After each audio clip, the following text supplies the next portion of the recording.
The Bitcoin halving is almost here. We asked market analysts and representatives of mining companies to give us their perspective on the impact of this milestone event. So no time to waste, let's jump right in. Let's start with miners. Miners are those most affected by the Bitcoin halving. Their revenue, called mining rewards, will be slashed in half, from 6.25 BTC to 3.125 BTC. Currently, you have a daily miner revenue in the entire world of around $64 million, and that will halve to $32 million. Such a huge decline in the industry revenue will of course be a big shock to the entire industry. Hence, many miners will be pushed out of business and shut down their operations, with only the most efficient being able to survive. Everyone is worried for the halving, even the most efficient operations, just because the block subsidy reducing is out of everyone's control. Why should you care, you may ask? Well, because miners guarantee Bitcoin's fundamental properties, namely security and censorship resistance. By producing a large amount of computational power, or hash power, Bitcoin miners make it incredibly difficult for anyone to manipulate the Bitcoin blockchain. By the way, if you want to know more about how the halving actually works, check out our video for beginners in the description. Now, some say that with block rewards decreasing every 4 years with the halving, miners will have less and less incentive to secure the blockchain. Some say that could pose a long-term risk to Bitcoin, which could become increasingly vulnerable to the so-called 51% attack, which is when a single entity gains the majority of the Bitcoin hash rate and therefore can attack the network. But let's not panic. Since the halving is an entirely predictable event that happens about every 4 years, miners have had time to prepare. Some have been upgrading their mining rigs, making them more efficient. In order to fund these upgrades, many miners have been selling large amounts of their BTC reserves, taking advantage of the latest Bitcoin rally. Other miners have moved older, less efficient equipment to areas with cheaper electricity. If you continuously have to upgrade your machine to have the last machine in order to be profitable, it means that you're actually paying too much for your electricity. Therefore, the only real long-term viable way of building a mining operation is having access to extremely cheap electricity. You have to go into, for example, Africa to find that. So HashLabs Mining, we are expecting to accommodate a lot of these machines in Africa to give them a prolonged life. We'll see a lot of miners start to diversify energy-wise. A lot of miners are going to migrate towards stranded energy. They go to landfills and they'll use the trash for mining Bitcoin. Other mining firms are using the halving as an opportunity to win market share over less efficient competitors. For example, Marathon Digital has announced its plans to use its $1 billion strong balance sheet to double its hash rate, bringing it to 50 exahash by the end of 2025.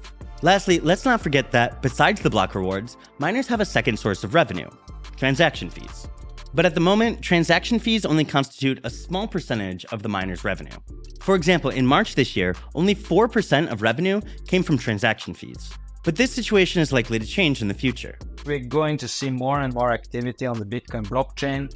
This increased demand for block space will lead to a very big surge in transaction fees. I think there will be a point, I don't know if it'll be this halving or the next, that transaction fees do pass the block subsidy. In 2025, I can foresee a situation where the transaction fees periodically are higher than the block subsidy.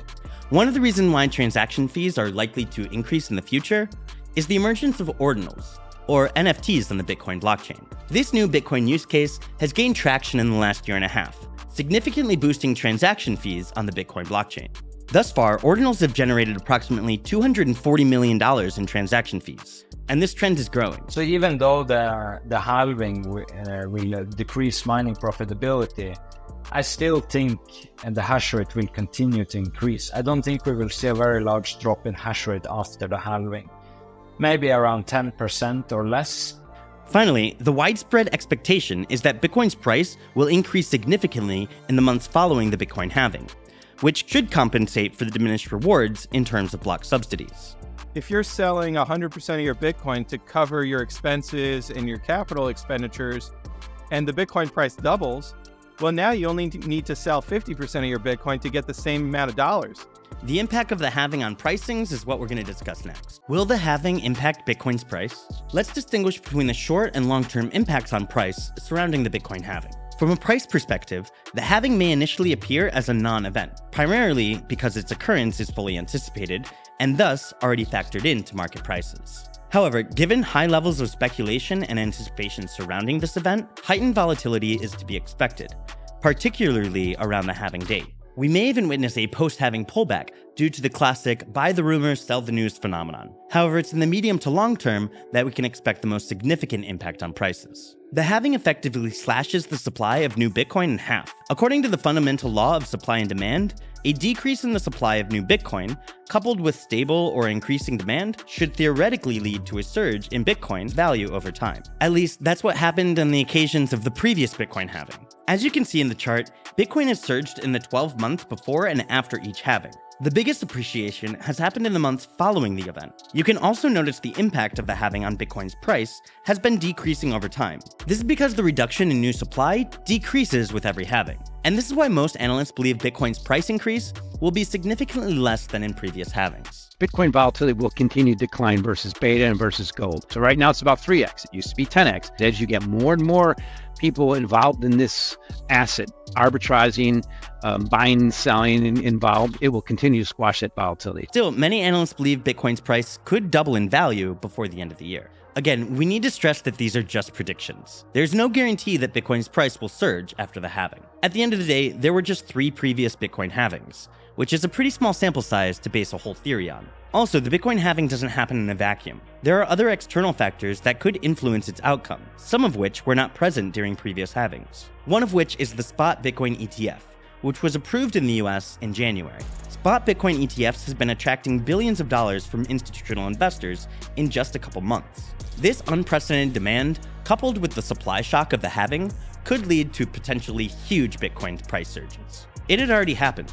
It was the first time in history that Bitcoin broke through its previous all-time highs before the Bitcoin halving. The further rise of Bitcoin's price following the halving will significantly depend on whether the inflows to these ETFs will continue. Total inflows in Bitcoin ETFs this year is about $12 billion. Unless something happens to radically shift that demand negative, price must go up over time. If that is the case, observers even say that the ETF factor could invalidate the trend of diminishing returns after each halving. In other words, that we should expect an even bigger price increase than in the previous cycles. Analysts at Standard Chartered highlighted the rise of gold prices following the approval of the first gold ETF, and came to the conclusion that Bitcoin could reach $250K by the end of 2025.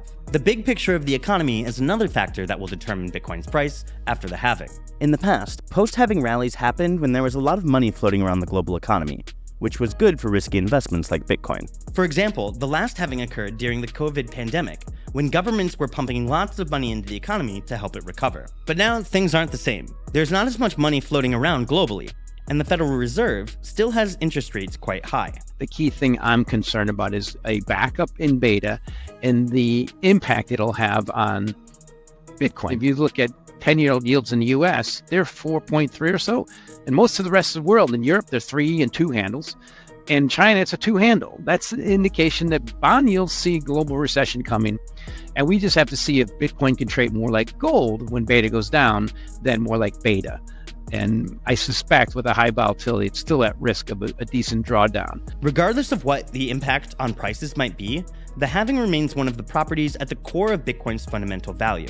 It's the foundation of Bitcoin's unalterable monetary policy. Unlike traditional fiat currencies, Bitcoin operates on a fixed supply schedule with a maximum cap of 21 million Bitcoins. This property positions Bitcoin as a potential hedge against currency devaluation and inflationary pressures. In fiat currencies, what you have is essentially a regulated monopoly. That is, that there are certain people who are legally authorized to counterfeit the money, to print more of it. And this is really what differentiates Bitcoin from any other kind of asset in the world, which is that no other asset has a halving. The halving is a crucial milestone that solidifies one of Bitcoin's fundamental properties, being a scarce asset, similar to gold. If past cycle patterns repeat themselves, the halving will likely be followed by a spectacular surge in price in the months to come. Despite the initial shock, miners will likely adapt to reduced revenues by improving hardware and relocating to areas with cheaper electricity. However, history doesn't always repeat itself. Factors such as Bitcoin ETFs, the rise of ordinals, or different macroeconomic conditions could lead to different outcomes this time. Therefore, let's be prepared for all the different possible scenarios. If you enjoyed our content, consider giving a like and subscribing to the channel. I'm Max, and we'll see you next time.